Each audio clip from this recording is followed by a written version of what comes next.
L'EPR de Flamanville 3 entre dans la dernière phase de ses essais d'ensemble avant le chargement du combustible. Les essais dits à chaud. Cette étape constitue la répétition générale du fonctionnement de la centrale avant le chargement du combustible nucléaire et sa mise en service. Pour réaliser cette opération, le circuit principal va être rempli d'eau et pressurisé à l'aide de ses circuits auxiliaires. Ainsi, le pressuriseur sera mis en service pour la première fois. Il permettra d'établir et de maintenir la pression dans le circuit primaire. La température de l'eau va également s'élever grâce au démarrage des 4 groupes motopompes primaires jusqu'à atteindre les 310 degrés. Ainsi, les conditions en fonctionnement normal de l'EPR seront testées.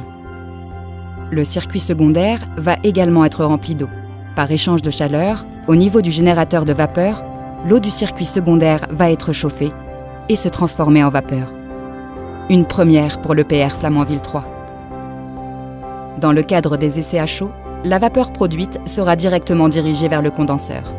Grâce à cet appareil formé de milliers de tubes dans lesquels circule de l'eau froide en provenance de la mer, la vapeur se retransformera en eau. En fin de séquence, un premier lancement de la turbine grâce à la vapeur produite sera également réalisé.